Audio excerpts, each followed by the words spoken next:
Yeah. All right, Boker Tov. Yeah. As well.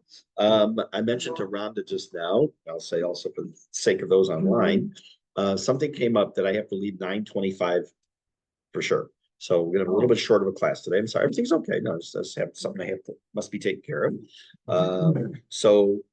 My apologies in advance. I see some of you dancing a happy dance. No, we think that you're even doing it in person. Thank you.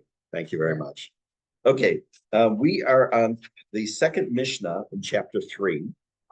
We read it last week, and because it was last week, I'm going to run through just the first couple of lines right now. There's 2 sections to this Mishnah, both by different Rabbi Hananias, 2 different people. And I'm gonna read the first 2 or 3 lines of the Mishnah and translate, and then we're going to take a look at a little bit of background who he was and also what he said. So again, it's chapter 3, Mishnah 2. Rabbi Chanina ben Skana Kohanim Omer. Rabbi Chanina, the vice Kohen, vice of the Kohanim, we'll see what that is, said, Havei mitpalel bishloma shel malchut. You should daven for the welfare of your government. Ilmale mora'ah, if it were not for the fact that people were afraid of the government, ish et re'ehu chayim bela'ut. Every one of his man and his friend would just swallow each other up. So the general idea, of course, is that it's like law and order. You want to make sure things are running well and you have a society. But we want to first understand who was, I should get this on my screen here just a minute. I have the slides. Okay. Who was he? Who was Rabbi Chanina Skana Kohanim? Why was he called that? It's an unusual title. Why even mention it? And even though if he had the title, why does he even mention it? Rabbi Yehuda Nasi, why does he mention that here in the Mishnah? So he lived just before and then right after the time of the destruction of the Beit HaMikdash. He was called this, and the general answer is why he was called that, but still doesn't answer all of our questions, is that he was not just a sgan or the guy who was going to be the stand-in for the Kohen Gadol should something happen to him on the day of Yom Kippur, because the rule was that for the Kohen Gadol, they had to have a backup Kohen Gadol just in case something happened, so that there'd be a Kohen Gadol who would be available on Yom Kippur. So he wasn't just that, but his abilities were such that he could fill in for any job that any Kohen had in the Beit HaMikdash. It's called the Skana Kohanim, which it's in itself was, it's like saying he was the vice Kohen out there, which is in itself something very good. But I want to understand a little bit more about who he was. Let me just see here just a second, because I chopped up my notes here. Okay. So, yeah, you want to say something? Yeah, thank you. So I'm going to read something to you that comes from Rav Lau, Yisrael Meir Lau, in his sefer on Pirke Avot.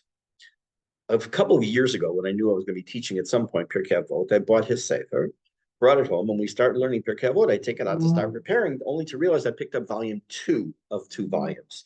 So now that it's in Parag Gimel, I can finally quote from him. I'm going to read this to you and explain why the Mishnah makes a point of calling him Rabbi Chanina Skana Kohanim. Number one, we just saw why he was called that. By the way, there's a reason to mention all this. It's not just because it's nice to know who these people were, but it also gives us some insight into something more, the time period of what we're talking about. This isn't in your book or anything. The time period of early time of Bayit Sheni, the second temple. Who were the Kohanim Gedolim? They were the big top people. They're the cream of the crop of the Kohanim. So they were, for many years, they served. For example, Shimon HaTzadik, it's not just a stop on the light rail. Yochanan Kohen Gadol, who served for 80 years as Kohen Gadol. Yishmael ben Pavi, Rabbi Elazar ben Charsum. But Mikan Ve'lach, after their rule, after their reign, so to speak, of them being Kohen Gadol, Mikan Ve'lach Shimshu Bechuna Gedola Kahanim Mita'am HaShilton HaRomi. The people who became Kohen Gadol were actually appointed by the leaders of Rome. Remember, Israel wasn't Israel; it was under Roman rule. So whoever the Roman emperor was, or whoever the Roman governor in at that time period in Israel, he would appoint the Kohen Gadol, and it had to be someone with whom, let's say, they had understandings, right? Yes, it became a political appointment, and that it would last for quite a bit of time, and for many years, approximately 300 years, it was in really bad shape. So they were chosen. The Kohen Gadol was chosen by the representative of the Roman government.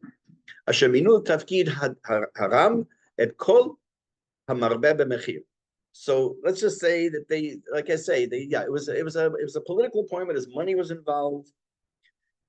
Not one of those Kohanim Gedolim was appropriate, was ra'ui to fit, was fit for that position. Even some of them were from the Tzdukim, the Sadducees. If you remember in Jewish history, talk about this, the Pharisees, the Prushim, who we would call today the religious Jews. The Tzdukim, they were off the derech and they like believed only in the Torah Shebe'al Peh, Torah B'Chtav, the written law, and the Essenes were kind of like they were off the beaten path. They were like the called like the super right wingers. Anyway, so there were some of them were even from Tzdukim. So because of that, not one Kohen Gadol finished his entire year of service. Why?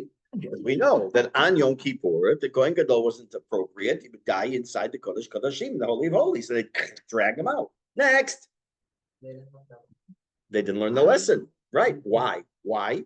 What do you think? Because money, power. It's like, you know what? At least I'll have money for my family. I'll have all this power and money and all. Okay. One more point here. He says, this is brilliant. He says, why is it that if Hanina Skana Kohanim was the Skan Kohen, why didn't he just at some point get bumped up to the top level? Because of this, what you're shaking your head. Exactly. No, because he didn't fit the model of what Rome needed. It would be a puppet for them in the high priest position. It didn't fit. So it said, so it's a praise of Hanina Skana Kohanim that he always was. When I was learning this, I was thinking of what they say, always a bridesmaid, never a bride, right? So like, you know, the women who have been walked down to many weddings and as a bridesmaid, and they don't unfortunately become a bride themselves. It's an expression. So he was always Skana Kohanim, but never the big cheese. That's why it's Lashon Rabim. Very, very good. That's why it's in plural. Excellent. Very good. Go ahead. Why is it Lashon Rabim? Right. Right. He was of all the Kohanim. He was able to step into anyone's job, and also that he was above all these Kohanim who were being put in these positions too. Never got to the top because he was a good person. That's the sad fact. Yeah. Meaning? So you had more power behind the scenes than you had in front, because you have to be more careful when you're in front of what you say and what you do. There's actually something to be said about that. That's also very true. Okay, so what is the point of this Mishnah? What is this point of this statement? To daven for the welfare of your country, of your government. So Rashi says, even if it's a non-Jewish government, you should still daven for them, because the idea of having some form of law and order helps the Jew themselves to at least be able to live a Jewish life. Now, I know that goes against what we know about certain recent history. Look at Soviet Russia and other things. But having said that, we're going to see something interesting about prayers for the welfare of different countries. Yes. He was one of the 10 martyrs. He was one of the 10 martyrs. We're good. Right, So, right. Yeah, being a good political. Correct. So we're going to talk about the 10 martyrs when we talk about next week, Hanina ben Tradion, who's mentioned the second half of this Mishnah. Right. So we're going to talk about both of them at the same time, because and certain things that happened as a result. Very good. So even though we have warnings in, so to speak, in the last Mishnah of what you have to do, keep in mind where you come from, where you're going to, and for whom you're going to stand, there still always needs to be this level of encouragement of how to act properly in society, because it's not just about the individual. We're part of a society, we're part of a group. And also it's about the Yetzer Hara. Because sometimes he says, it's an unusual expression. I say he, I think it says Rashi. It's an unusual expression to say, but we're not for the fear of the government. Each man would swallow his friend. Now, what kind of friend is that, anyways? And what does it mean to swallow? So he says it's a mashal, it's a parable. You look in the ocean, you look at fish. So what's the way the fish? The big fish swallows the little fish because it has a need for him. It needs the fish. But it doesn't swallow that which it doesn't need. So he says here, the people will be so corrupt that even though the guy is his friend, he will still, sort of, in a metaphorical sense, swallow him up, even though he doesn't need him. And he's even worse than fish because he doesn't need them. Fish will eat only what it needs. So that's another approach. But also Shalom Malchut could be the Shalom Malchuyot. What does that mean? That the government should go to war. Now, we're not talking about saying Israel shouldn't go to war, God forbid. But we're talking about to prevent, you should, in a normal environment, in a normal country, that you want peace. That's the whole idea. You want peace. Matter of fact, we know that the very, very, very, very, very last thing, and I've talked about this before, in almost every area we talk about is the topic of peace. The end of Kedusha, the end of Shmona Esrei, the end of Kaddish, the end of Mishnayot, the end of almost everything, and in the bracha of the Kohen, right? About same the Shalom. So Shalom is always the very, very last thing, and we'll talk about another time why that is. But that's how integrally important it is to have the idea of the Shalom of the Malchut and the Shalom, the peace within the government itself, and therefore by extension among the people themselves. So what is it though? What is it though that is? What does it mean to daven for the people, for the government? So I found online, get it here on my screen.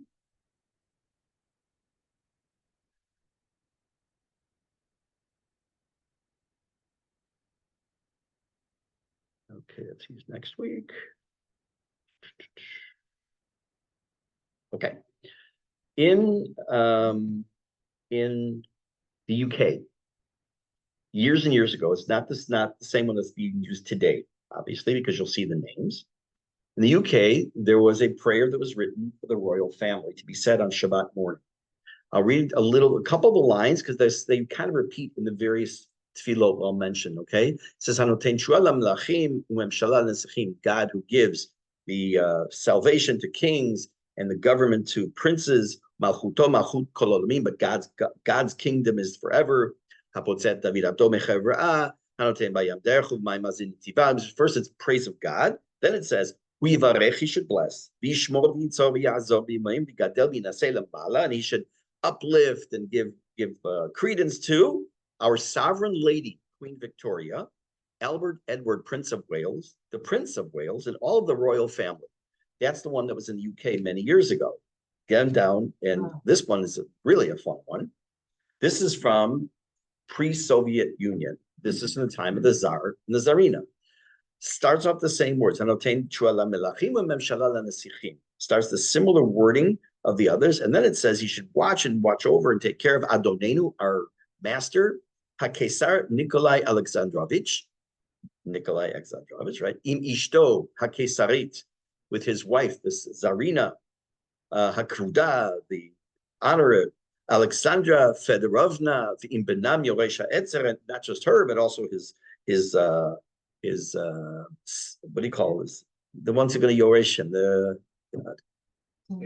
huh? No, it's Kadishol. Heirs. Oh, man. And in that is Alexei Nikolaevich. So that's another one. In the United States, there's, and like I said, I mentioned last week, Birnbaum Siddur and others, you'll find for the president and the vice president, and you'll find it in Machzorim also. What was the one that held the Yiddish on the bottom? The Machzer, I forgot. But in any case, again, it had all of these. It's exactly because of this. Now, here in Israel, we do have a tefillah. It's called Tefillah Shalom HaMedinah, the prayer for the welfare of the state, of the government. And again, we are not any different when it comes to that. We have to daven for our government because when we talk about giving, but our tefillah for our government is a little different in the fact that it also it asks Hashem to give them proper insight into decisions and making the right decisions and bless everybody and everything else. The question is, and one of the things I mentioned when we first started Pirke Avot is that in order to understand what a person says, you have to understand the circumstances in which they were living. Again, I use the example, like if someone were to say, Zev Shanel always talked about Aliyah. So if this were the 13th century, if I lived in the 13th century, it'd be really kind of ridiculous. Okay. But if this were now and someone was talking about, 200 years from now, which I don't think they will be, but if someone in theory were, they understand in the context, because I was very much pro Aliyah. I'm actually involved in 1, 2, 3 WhatsApp groups to help people, and Baruch Hashem, and I love it. I like helping people want to make Aliyah. So that's what I could be known for, so to speak. What was happening with Rabbi Hanina Skana Kohanim? Again, he lived, I said, during the right before and after the destruction of Beit HaMikdash, what we call Erev HaChurba, the eve of the destruction. At that time, there were many factions of Jews. We just talked about it 5 minutes ago. Hushim, the Pharisees, the Tzdukim, the Sadducees, the Essenes, and others. And the whole question, the part of the debate among the Jews themselves was to revolt or not to revolt against Rome. We know that there was a couple of revolts, and the final one was Mered Bar Kochba, the Bar Kochba revolt in 131, I believe. So not that many years after the destruction of Beit HaMikdash, and that was the final end of really Jewish presence and of any kind of rule whatsoever in the land. So there were tremendous consequences to not having shalom from the government, from the not being a peaceful government, not having a quiet time, and all these rumblings of things coming up. So he's writing in a time period. There also the word called the Sikrikim. You'll hear that word sometimes today, relative to means it's a fancy word from Greek meaning bullies. You'll hear that sometimes about Peleg Yerushalayim. Here in Yerushalayim, the factions that say they'd rather die than go serve in the army and shut down the buses and the trains and they block the roads. So their leader died the other day. And I said quietly to a couple of people that we should go in Yerushalayim and block the roads. So, yeah, I people said, let's go. Anyways, no, I'm hoping he did tshuva for you. I'm sure he did. So because of all these different opinions, what should we do? What should we not do? That caused infighting among the Jews. So it's not just if the government is stable and the government is peaceful, that it's nice and it helps you be able to do Torah and mitzvot and live your life. It's when things are bubbling like that, the way it filters out. Just look at the society today. We have differences of opinion. We're very, very, very, very unified on October 8th, 2023. And since the 8th, or maybe the noon on the 8th, you saw little cracks in the armor. I still think we're much more unified than we've been in many, many years. But at the same time, what happens when you have the problem with the malchut, with the government or the shilton, that it filters down to a point where we can't live our lives properly. Imagine if we did not have to have, God forbid, I shouldn't say it like that, but imagine if we didn't have any wars. Nothing. We had a military like Switzerland. Okay, or Canada. Yeah. Or like in the UK, stop or I'll yell stop again, right? So if we we wouldn't have the billions and billions of shekel that is spent on that, and the time and the energy, not to mention the loss of life and the injuries and everything else. And the infighting, what's so much the infighting about? It has to do with the fact that we are in a state of war, and even before that, but especially now. So that's another reason why Rabbi Hanina Skana Kohanim said it's so important for there to be peace in the governmental level, so that, and you know what happened, when there's squabbles in the government itself, and all of a sudden the focus becomes on, is there new elections? They're going to call, is the government going to fall? Government fell in France. It's about to fall in Canada, hopefully. Every country that hates has been bad to the Jews. It's been great. Huh? 51st state. That was Puerto Rico, I thought. When I was in Shalavim, I actually kept a diary for 2 years when I was learning. And there was a rumor that Puerto Rico, remember, it's no internet. So we just assumed it's true because it wasn't on the internet. So that Puerto Rico was voted in to be the 51st state. So I wrote in my diary, welcome to the United States, Puerto Rico's 51st state. I drew a little map. Huh? I wrote it in Spanish. No, no puedo. Means I can't. Rabbi Hanina was also into shalom because he said another statement in the Sifrei.